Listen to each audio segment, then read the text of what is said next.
एक घने जंगल में एक अनाथ कौवा रहा करता था। कौवे का नाम था कालू। कालू कौवा कभी नहाता नहीं था, इसीलिए वो बहुत गंदा रहता था और उसके शरीर से हर समय दुर्गंध फूटती रहती थी। यही कारण था कि कालू को दूसरे कौवे और दूसरे पक्षी अपने पास बैठाने से कतराते थे। कालू कौवे का अपना कोई घर भी नहीं था, वो इधर उधर डाल पर बैठकर ही अपने दिन गुजार लेता था। कालू कौवा रानी नाम की एक कव्वी को बहुत पसंद करता था। वो रानी के साथ शादी करके घर बसाने के सपने देख रहा था। हाय हाय, रानी कवि, अगर तू मुझसे शादी कर ले तो कसम से मजा आ जाए। हम दोनों की जोड़ी खूब जचेगी और हमारे बच्चे भी बहुत सुंदर पैदा होंगे। एक दिन की बात है, रानी कव्वी अपने घर के बाहर बैठी मेकअप कर रही थी और गुनगुना रही थी। सजना है मुझे सजना के लिए, सजना है मुझे। तभी वहां पर कालू आ गया और गाने लगा। मेहंदी लगा के रखना, डोली सजा के रखना, लेने तुझे और रानी आएंगे तेरे सजना। रानी गुस्से में नाक भौं चढ़ाकर कहने लगी, अरे ओ बदबूदार कालू, तू मुझसे शादी रचाने के सपने देखना बंद कर दे। अरे मनहूस, ना तो तेरे पास घर है और ना तू कोई काम धंधा करता है, ऊपर से तू सालों साल नहाता भी नहीं है। मेरा क्या दिमाग खराब है जो मैं तेरे जैसे बदसूरत से शादी करूंगी? चल भाग जा यहाँ से। कालू कौवा रानी के हाथों अपना अपमान करवाकर चुपचाप वहां से उड़ गया और एक पेड़ की डाल पर बैठकर सोचने लगा।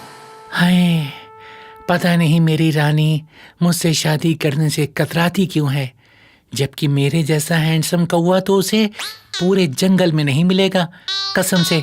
तभी कौवे की नजर एक रंग बिरंगे पंखों वाले खूबसूरत मुर्गे पर पड़ी, जो कि अपनी 4-5 मुर्गियों के साथ दाना चुगने में व्यस्त था। कालू मुर्गे को देखकर सोचने लगा, हाय हाय, देखो ये तो हद हो गई। मेरे पास एक भी नहीं है और ये मुर्गा 5-5 बीवियों के साथ घूम रहा है। जरूर इसके पास मुर्गियों को पटाने वाला जादू है। मुझे भी वो मुर्गे से जादू सीखना चाहिए। कालू उड़कर मुर्गे के पास जा बैठा और उससे कहने लगा, मुर्गे भैया, तुम तो अकेले ही 5-5 बीवियां लेकर घूम रहे हो। जरूर तुम्हें मुर्गियों को पटाने वाला जादू आता है। क्या तुम वो जादू मुझे भी सिखा दोगे? मुर्गा कौवे की बात सुनकर जोर से हंसा और कहने लगा, अरे बेवकूफ कौवे, ये मुर्गियां किसी जादू से नहीं, मेरे इन सुंदर रंग बिरंगे पंखों के कारण मुझसे इम्प्रेस हुई हैं, समझे? अच्छा जी, तुम्हारे कहने का मतलब है रंग बिरंगे पंख वाले पक्षी किसी को भी इम्प्रेस कर लेते हैं? हाँ, यही सच्चाई है, लेकिन तू कभी किसी को इम्प्रेस नहीं कर सकता, क्योंकि तू तो एकदम काला कलूटा और बदबूदार है। अब तू यहाँ से दफा हो जा, तेरे शरीर की दुर्गंध से मेरा दम घुटा जा रहा है। पा, पा, पा, पा, पा, पा। कौवा उड़कर डाल पर बैठ गया और सोचने लगा। अब ये रहस्य मेरी समझ में आ गया कि रानी कभी मुझे पसंद क्यों नहीं करती। ठीक है, मैं भी अपने पंखों को रंग बिरंगा बनाऊंगा और 4-5 कवियों से शादी करूंगा। फिर एक दिन की बात है, कालू कौवा मोर के पास गया और उससे कहने लगा, अरे मोर दादा, आप अगर मुझे अपने 2-4 पंख दे दो तो मुझे गरीब का भला हो जाएगा। मुझे आपके पंखों की बहुत जरूरत है। ठीक है, मैं भी नाचता हूँ। जैसे ही नाचते समय मेरे पंख झड़ेंगे, तुम उन पंखों को ले लेना। मोर ने नाचना शुरू कर दिया। उसके 3-4 पंख झड़ गए। कालू उन पंखों को लेकर वहां से चला गया।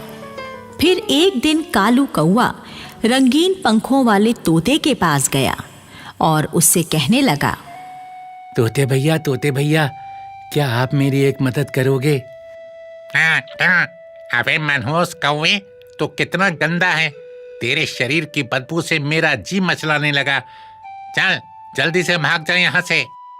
अरे तोते भैया, मुझे जल्दी से अपने 2-4 पंख दे दो ना, मैं भी यहाँ से चला जाऊंगा।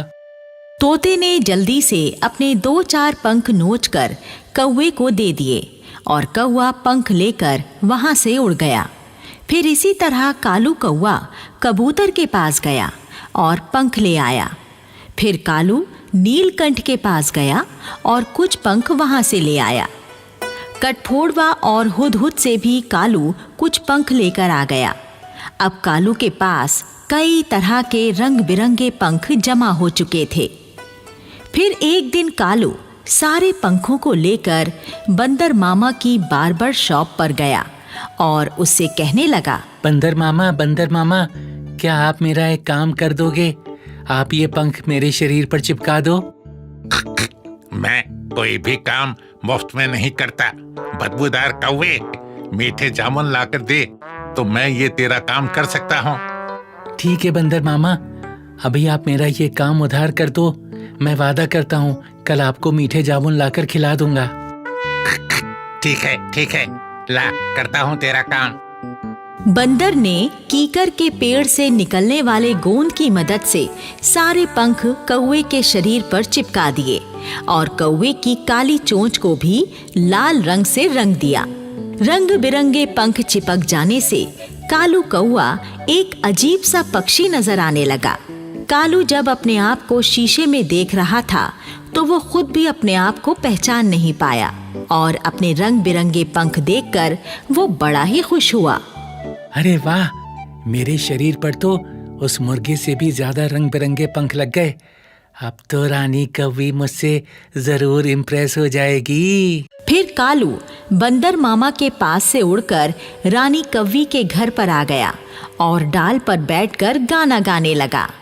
लेके पहला पहला प्यार, भर के आंखों में खुमार, जादू नगरी से आया है कोई जादूगर। कालू का गाना सुनकर रानी कौवी अपने घर का दरवाजा खोलकर बाहर आई।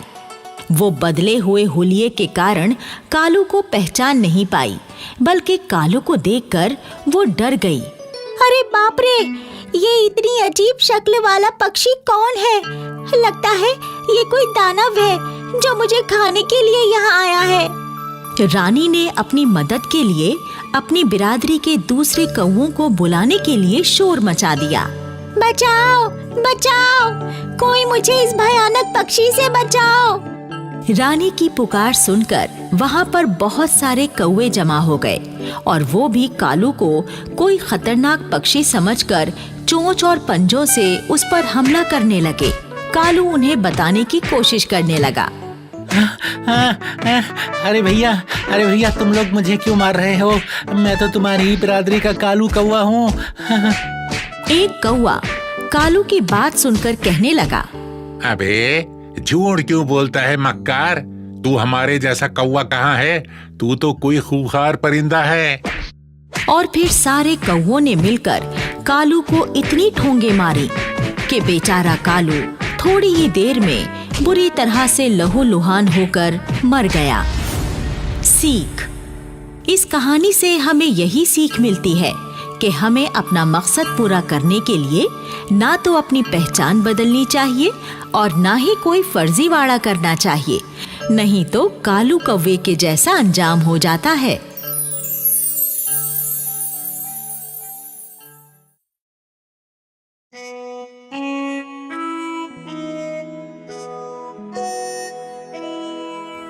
एक जंगल में एक मादा गोरिल्ला रहा करती थी। उसका एक बच्चा था जो कि बहुत भोला और शांत स्वभाव का था। वो दूसरे गोरिल्ला बच्चों की तरह ज्यादा उछल कूद नहीं करता था, बस किसी पेड़ के नीचे या अपनी माँ के पास शांति से बैठा रहता था। एक बार की बात है, माँ गोरिल्ला अपने बच्चे से कहती है, कोंग बेटा, क्या तूने कभी पका हुआ कटहल खाया है? नहीं माँ, मैंने कभी पका हुआ कटहल नहीं खाया। वो कैसा होता है? तुम मेरे साथ झील के किनारे चलो, वहाँ पर कटहल के पेड़ लगे हुए हैं। आज मैं तुम्हें मीठे मीठे कटहल खिलाऊंगी। ठीक है माँ, चलो। और फिर दोनों माँ बेटे झील की ओर चल पड़ते हैं। झील पर पहुंचकर माँ गोरिल्ला कोंग को पेड़ पर लटके हुए कटहल दिखाती है और एक कटहल तोड़कर कोंग को खिलाती है। कोंग खुश होकर कहता है, वाह माँ, मजा आ गया, ये कटहल तो बहुत मीठा है। दोनों माँ बेटे पेट भरकर कटहल खाते हैं। फिर झील पर जाकर उसका मीठा पानी पीते हैं और जैसे ही दोनों वापस घर जाने लगते हैं तभी वहां पर 2 चीते आ जाते हैं और माँ गोरिल्ला और कोंग को घेर लेते हैं। माँ गोरिल्ला तुरंत खतरा भांप लेती है और कोंग से कहती है, कोंग बेटा, जल्दी यहाँ से भागो और कटहल के पेड़ पर चढ़ जाओ, मैं अभी आती हूँ। माँ के निर्देश पर कोंग भाग कर जाता है और कटहल के पेड़ पर जाकर बैठ जाता है। उधर माँ गोरिल्ला भी चीतों से बचकर निकलने की कोशिश करती है, लेकिन चीते उसको अपना शिकार बना लेते हैं और उसे अपने मुंह में दबाकर वहां से चले जाते हैं। कोंग अपनी माँ का इतना दर्दीला अंत देखकर बुरी तरह सहम जाता है और डर से थर-थर कांपने लगता है। कोंग अब अनाथ हो चुका था। वो इस घने जंगल में बिल्कुल अकेला रह गया था। कोंग ने कटहल के पेड़ को ही अब अपना ठिकाना बना लिया था। उसको जब भूख लगती तो वो पेड़ों से फल तोड़कर खा लेता और झील का पानी पीकर फिर से कटहल के पेड़ पर जा बैठता। इसी तरह से कोंग की जिंदगी के दिन गुजर रहे थे। कोंग सीधा सादा तो पहले से ही था, लेकिन अब अकेला हो जाने के कारण वो बहुत ज्यादा दब्बू भी हो गया था। दूसरे गोरिल्ले और दूसरे जानवर सब कोंग का मजाक उड़ाते और सब उससे अपने काम करवाते।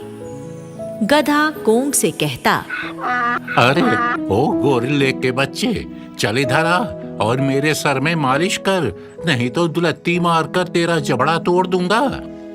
और बेचारा कोंग गधे की धमकी से डरकर उसकी पीठ पर बैठ जाता और उसके सर की मालिश करता।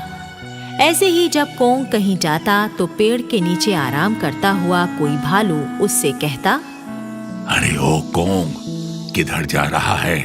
इधर आकर जरा मेरे पाँव तो दबा दे। भालू चाचा, मैं अपने खाने के लिए भोजन तलाश करने जा रहा हूँ। मैं वापस लौटकर आपके पाँव दबा दूंगा। अबे पहले मेरे पाँव दबा दे गोरिल्ले, भोजन तलाश करने बाद में जाना। और बेचारा कोंग चुपचाप बैठकर भालू के पाँव दबाने लगता। बंदर कोंग का खाना जबरदस्ती छीन लेते और कोंग को पीटकर भगा देते और वो बेचारा अपने दुर्भाग्य को कोसता हुआ अपने ठिकाने पर चला जाता। चीतों और भेड़ियों को तो देखकर ही कोंग की हालत बहुत खराब हो जाती थी। फिर एक दिन की बात है, सुबह का सुहाना समय था। एक रंग बिरंगे पंखों और लंबी गर्दन वाला सारस जैसा अत्यंत सुंदर पक्षी टहलता हुआ, दाना चुगता हुआ कटहल के उस पेड़ के नीचे आ जाता है जिस पर कोंग रहता था। और वो सुंदर पक्षी अपने पंख फैलाकर नाचते हुए सुरीली आवाज में गाना गाने लगता है। कोंग पेड़ की डाल पर बैठा हुआ उस सुंदर पक्षी को देखकर बहुत खुश होता है और सोचने लगता है, अरे, इस रंग बिरंगे पंखों वाले सुंदर पक्षी को तो मैंने पहले कभी इस जंगल में नहीं देखा। ये यहाँ कहाँ से आ गया? तभी अचानक 2 बिल्लियाँ वहाँ आ जाती हैं और उस सुंदर पक्षी पर झपट पड़ती हैं। पेड़ की डाल पर बैठा हुआ कोंग पक्षी पर बिल्लियों को झपटता देखकर तुरंत पेड़ से छलांग लगाता है और जमीन पर आ जाता है। फिर बड़ी फुर्ती से पक्षी को अपने हाथ में पकड़कर अपने पेड़ पर चढ़ जाता है। बिल्लियाँ कोंग पर क्रोधित होकर कहती हैं, अरे ओ कोंग के बच्चे, चुपचाप हमारा शिकार हमें वापस कर दे। अगर तूने हमें हमारा शिकार वापस नहीं लौटाया तो फिर तेरी खैर नहीं। देखो बिल्ली मौसी, तुम मेरे साथ चाहे जो कर लेना, लेकिन मैं इस सुंदर पक्षी को तुम्हारा भोजन नहीं बनने दूंगा। दोनों बिल्लियां खिसियानी होकर चुपचाप वहां से चली जाती हैं। कोंग पक्षी से कहता है, अब तुम्हें कोई खतरा नहीं है सुंदर पक्षी, तुम निडर होकर अपने घर जा सकते हो। तभी एक चमत्कार होता है। सुंदर पक्षी एक सुंदर परी में बदल जाता है और कोंग से कहता है, कोंग, तुम बहुत दयालु गोरिल्ले हो। तुमने मेरी जान बचाई। मैं तुमसे बहुत खुश हूँ। लेकिन तुम हो कौन?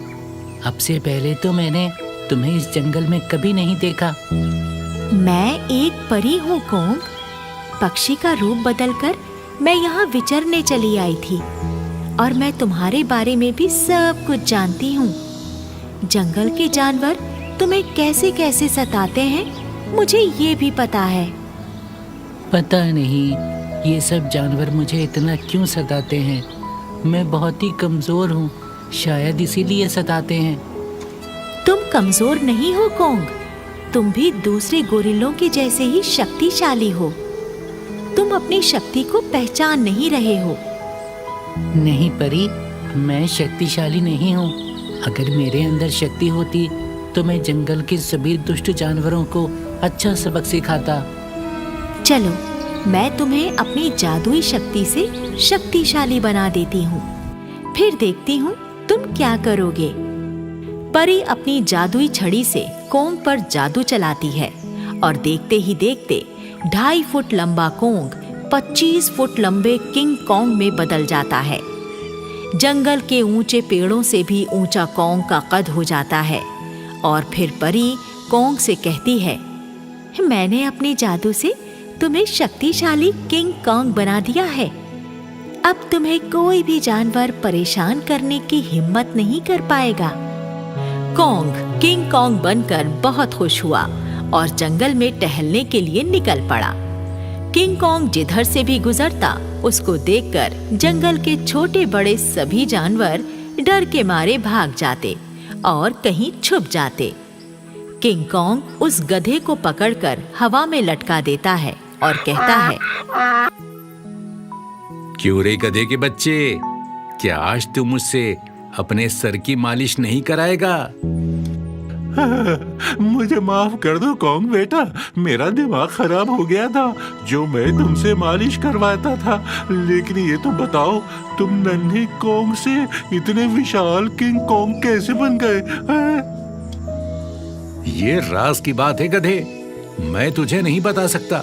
बस तू एक बात सुन ले, यदि आज के बाद तूने जंगल के किसी भी सीधे साधे कमजोर जानवर को सताया तो मैं तुझे पटक पटक कर मारूंगा।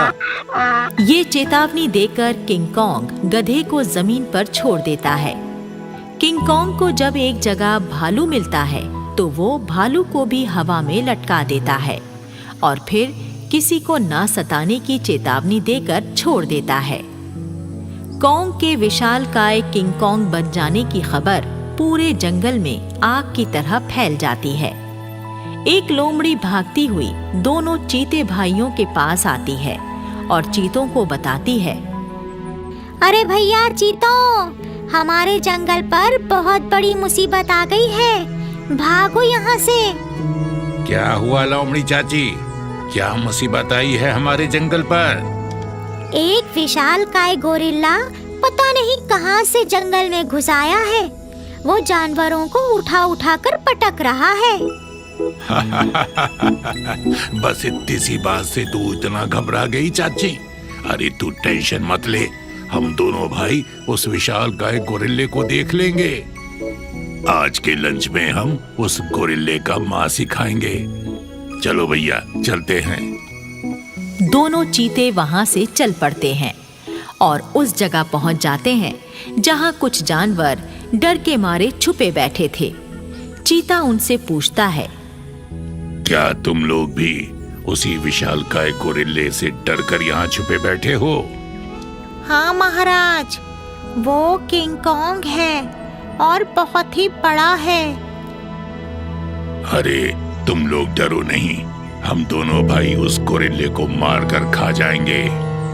तभी गोरिल्ले के बड़े से हाथ वहां आते हैं और दोनों चीतों को पकड़कर ऊपर उठा लेते हैं। चीते देखते हैं वो दोनों किंग कॉन्ग के हाथों में है। किंग कॉन्ग गुस्से में चीतों से कहता है, तुम दोनों तो वही दुष्ट चीते हो ना, जिन्होंने मेरी माँ को मार डाला था। तुम दोनों बहुत अत्याचारी हो, मासूम जानवरों को मारकर खा जाते हो। आज मैं तुम दोनों को मार डालूंगा। और फिर किंग कॉन्ग दोनों चीतों को एक चट्टान पर जोर से पटक देता है। चीते तुरंत ही मर जाते हैं। किंग कॉन्ग कहता है, मेरे जंगल के भाइयों, आज मैंने इन चीतों को मारकर अपनी माँ की मौत का बदला ले लिया है। प्यारे जंगलवासियों, तुम लोगों को मुझसे डरने की जरूरत नहीं है। मैं बिना कारण किसी से कुछ नहीं कहूंगा। तुम लोग भी किसी मासूम जानवर को मत सताना। अगर तुमने मेरा कहा नहीं माना तो फिर मैं तुम्हें भी सजा दूंगा। ये कहकर किंग कॉन्ग वहां से चला जाता है। उस दिन के बाद से जंगल के सभी जानवर प्रेम और शांति के साथ रहने लगते हैं। अब कोई जानवर किसी कमजोर जानवर को नहीं सताता।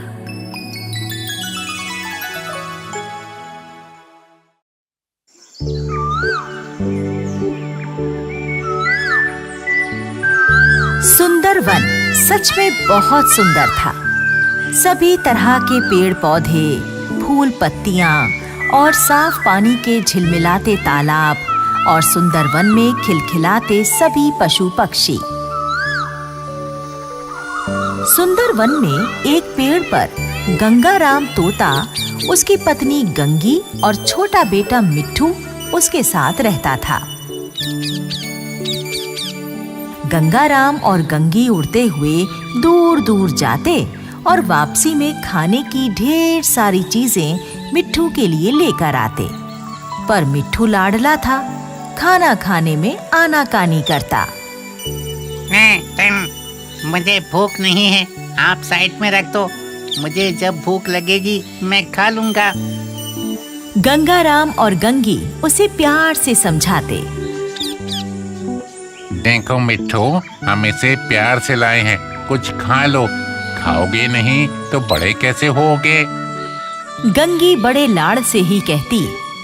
अच्छा, तो मैं और तेरे पापा आंखें बंद करते हैं। आंखें हमारी बंद? बताओ कौन खा गया?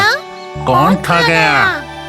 ये कहकर गंगी और गंगाराम आंखें बंद कर लेते हैं। मिट्ठू को इस खेल में मजा आता और जल्दी से वो खाना शुरू कर देता। थोड़ी देर बाद जब गंगाराम और गंगी आंखें खोलते तो देखते कि मिट्ठू खाना खा चुका है और वो उसे लाड़ से पूछते, अरे, यहाँ हमारे मिट्टू के लिए खाना था, कौन खा गया? हाँ हाँ, बताओ तो, हमने थोड़ी देर के लिए आंखें क्या बंद की? हमारे मिट्ठू का खाना कोई खा गया। नहीं माँ, मैंने भी आंखें बंद कर ली थी। पता नहीं कौन खा गया, जरूर गुन्नू खा गया होगा। मिट्ठू की भोली और प्यारी बातें सुनकर गंगाराम और गंगी हंसने लगते। वो मिट्ठू को गले लगा लेते और सब मिलकर गाने लगते। सुंदर वन में हमारा घर, छोटा सुंदर प्यारा घर, उस घर में हम सब रहते हैं, खाते सोते और गाते हैं, पीहू पीहू पीहू। मिट्ठू बहुत ही लाड़ प्यार में पल रहा था, इसलिए उसे शरारतें करने की आदत पड़ गई थी। उसकी शरारतों से जंगल के पशु पक्षियों को परेशानी भी होती थी। मिट्ठू कभी किसी को चोंच मारकर उड़ जाता तो किसी का खाना मुंह में लेकर दूर जाकर गिरा देता। मिट्ठू की माँ के पास शिकायतें आती। ऐसे ही एक दिन एक भैंसा शिकायत लेकर आया। तुम्हारे मिट्ठू ने आज मुझे ठीक से चारा नहीं खाने दिया। जब भी मैं चारा खाने के लिए मुंह खोलती, ये आता और पंच मार कर उड़ जाता। इसे समझाओ ना। और उसके बाद बंदर ने भी शिकायत की। मैं जैसे ही मूंगफली तोड़कर खाने लगा, ये तेजी से उड़ता हुआ आया और मूंगफली मुंह में दबाकर चला गया। ऐसा इसने 2-3 बार किया। गंगाराम और गंगी मिट्ठू की इन हरकतों से काफी परेशान थे। वो मिट्ठू को समझाते तो वो एक कान से सुनता और दूसरे से निकाल देता। कभी वो मिट्ठू को जोर से डांटते तो वो मुंह फुलाकर दूसरे पेड़ पर जा बैठता।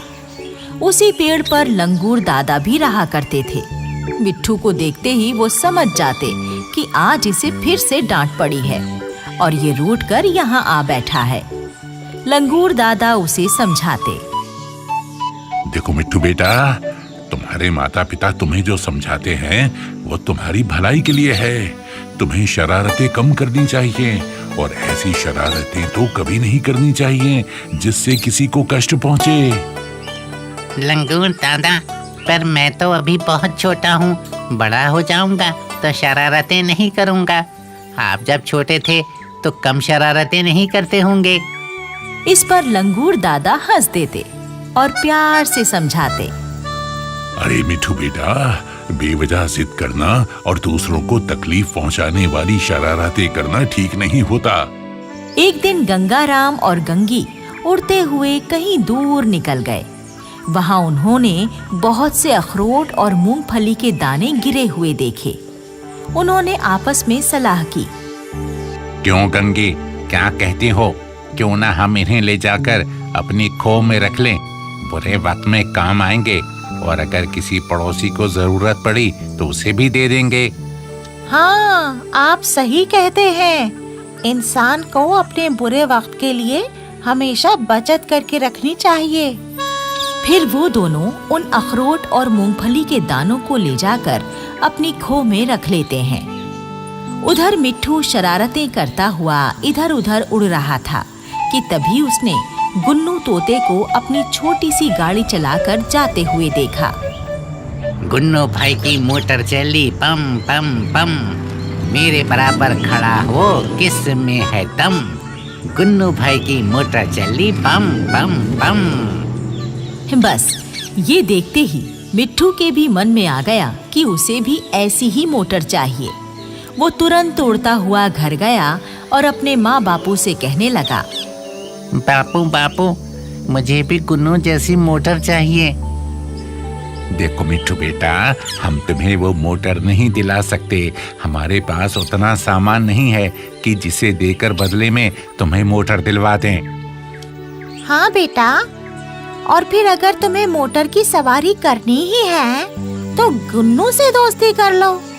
दोनों मिलकर मोटर की सैर किया करो। नहीं माँ, मैं गुन्नू की मोटर में भला क्यों बैठूं? मुझे तो अपनी मोटर चाहिए ही चाहिए बस। गंगाराम और गंगी ने मिट्ठू को बहुत समझाया पर मिट्ठू नहीं माना। मिट्ठू को पता था कि उसके माँ और बापू ने खो में ढेर सारा सामान इकट्ठा किया हुआ है। वो उसे विशु कबूतर को देकर मोटर ला सकते हैं।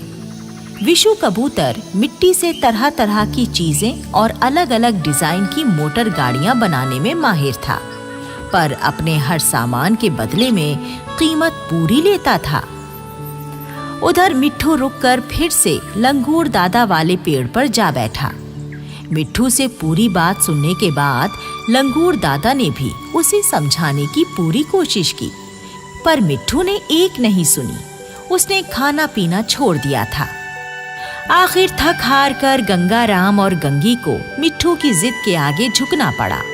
वो अपना सारा सामान, सारी जमा पूंजी लेकर विशु कबूतर के पास गए और मिट्ठू को मोटर दिलवा दी। मोटर पाकर मिट्ठू खुशी से फूला नहीं समा रहा था। वो झूम झूम कर पूरे जंगल में अपनी मोटर घुमाने लगा। मिट्टू भाई की मोटर चली पम पम पम, मेरे आगे आए वो किस में है दम।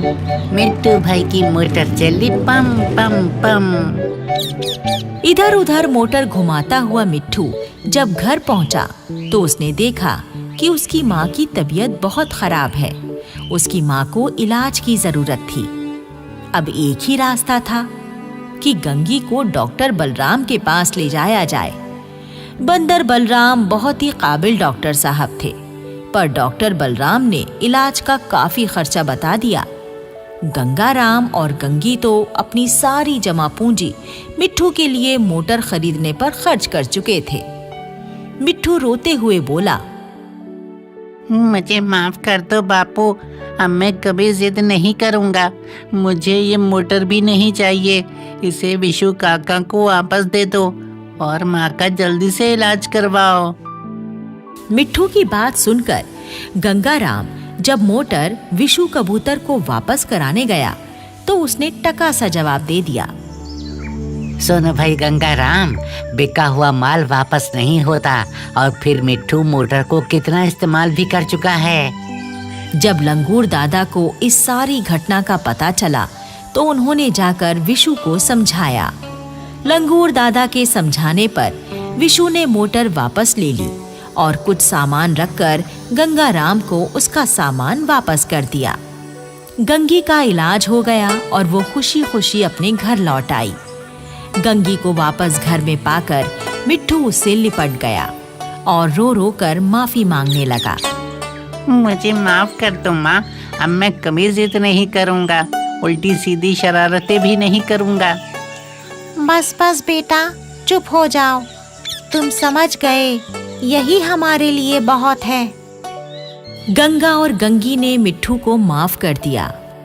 इस कहानी से हमें ये सीख मिलती है कि कभी बेवजह जिद नहीं करनी चाहिए। माता पिता सभी फैसले सोच समझ कर लेते हैं, उन पर भरोसा रखना चाहिए।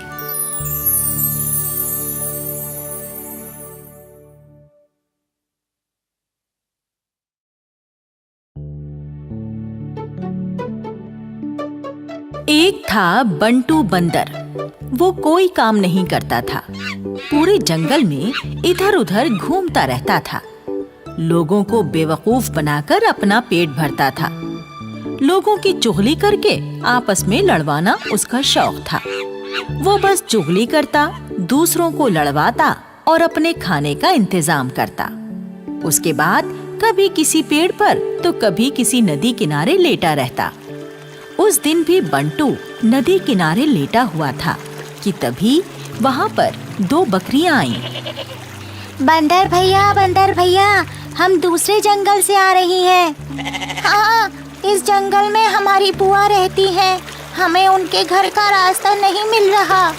घर से निकलने से पहले हमारी माँ ने बताया था कि वो हाथी दादा के घर के पीछे रहती है। नदी किनारे चलते जाना, बुआ का घर मिल जाएगा। पर हम काफी देर से इधर उधर भटक रही हैं, वो रास्ता नहीं मिल रहा। क्या आप हमें वो रास्ता बता सकते हैं? आपकी बड़ी कृपा होगी।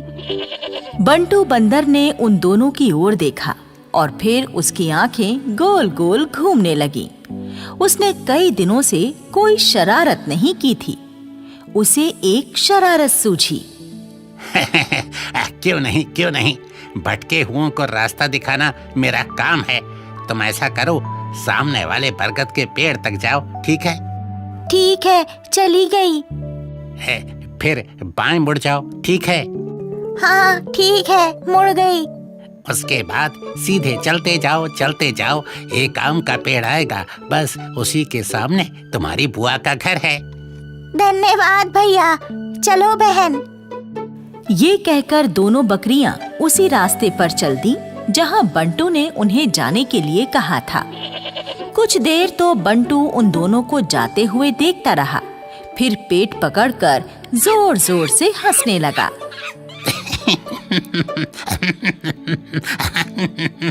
वाह, कैसा बेवकूफ बनाया, कैसा मजा आया। बंटू हंस हंस कर लोटपोट हुए जा रहा था। तभी जोर जोर से हंसते हुए उसकी नजर आसमान में उड़ते हुए एक बड़े गुब्बारे पर पड़ी, जिसके नीचे टोकरी लगी हुई थी, पर उस टोकरी में कोई बैठा नहीं था।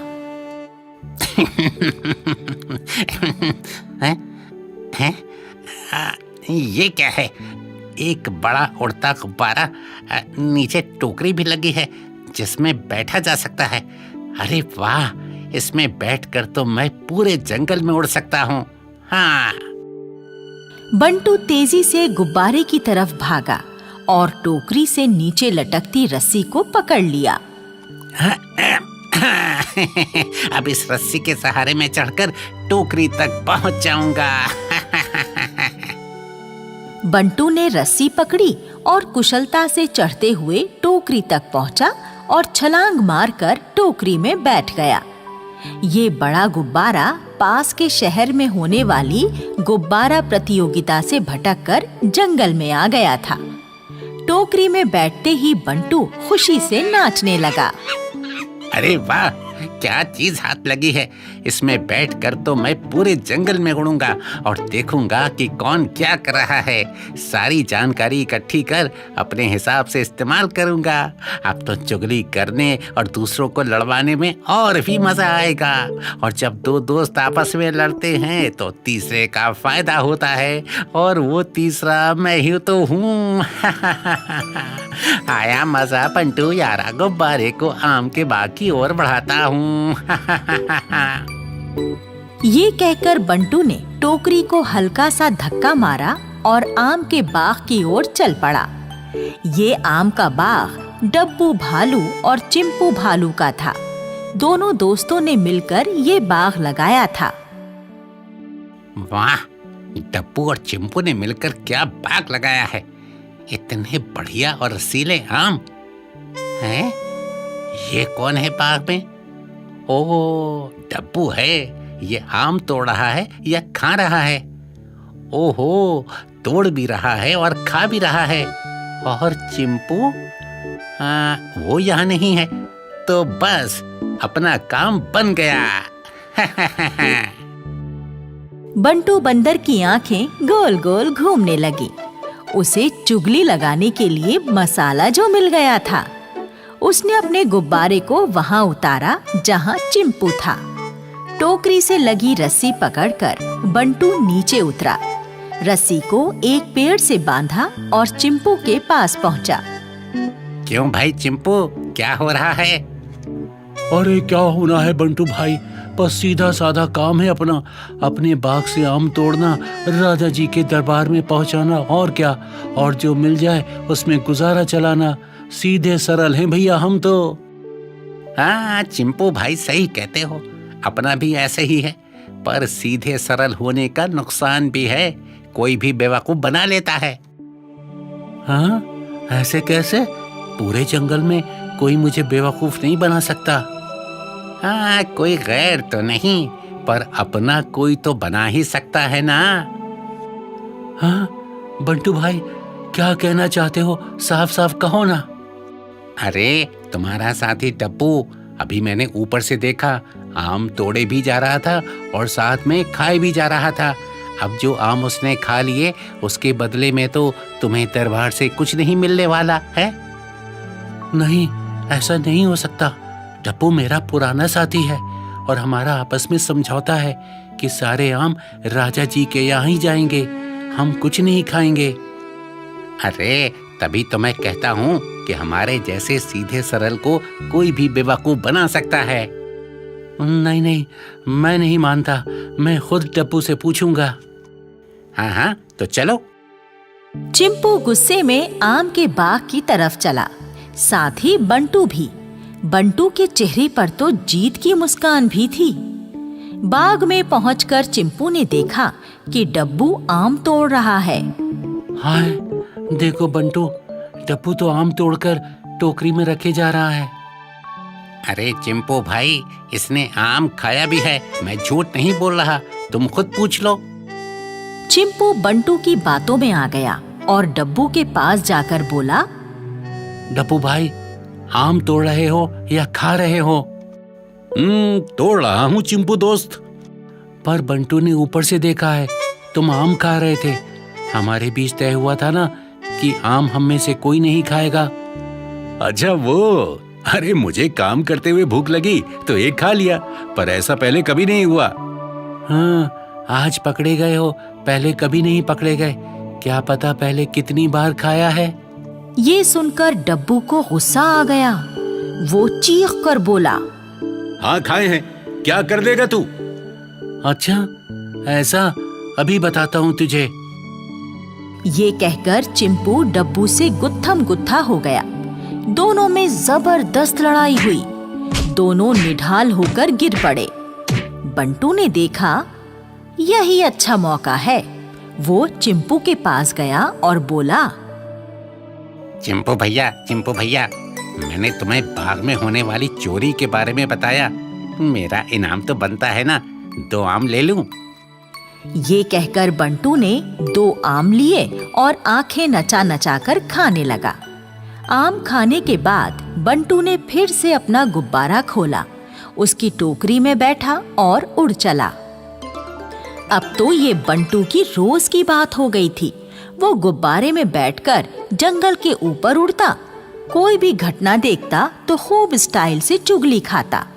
उसकी इस चुगली खाने की आदत के कारण जंगल में सभी में आपस में खूब झगड़े होने लगे। जंगल की शांति भंग हो गई। सारे जानवर परेशान हो गए। सब इकट्ठे होकर राजा जी के पास पहुंचे।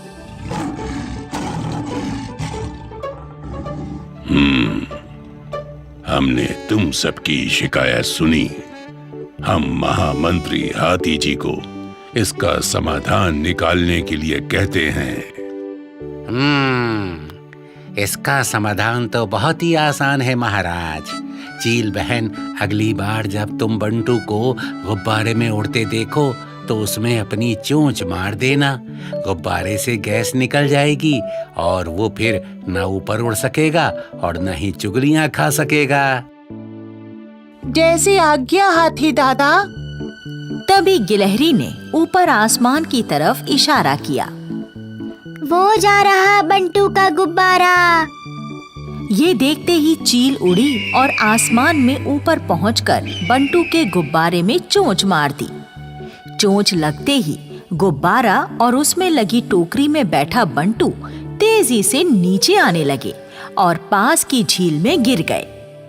ये देखकर सभी जानवरों ने तालियां बजाईं। पर बंटू झील में गिरते ही चीखने चिल्लाने लगा।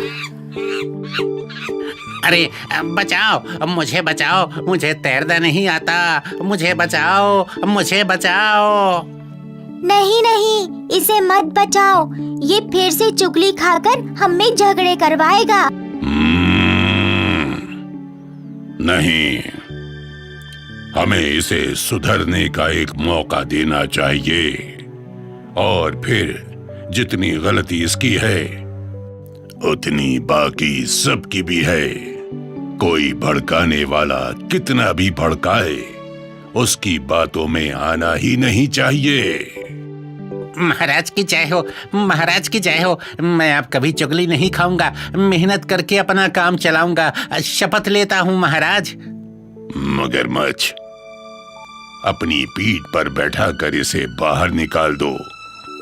राजा का आदेश पाकर झील के मगरमच्छ ने बंटू बंदर को अपनी पीठ पर बैठाया और किनारे पर उतार दिया। हमें उम्मीद है कि अब तुम इस जंगल के अच्छे नागरिक बनकर रहोगे। मैं वादा करता हूँ हाथी दादा, वादा करता हूँ अब मैं अच्छा नागरिक बनकर रहूंगा। ये सुनकर सभी जानवरों ने तालियां बजाईं और बंटू को गले लगाने लगे।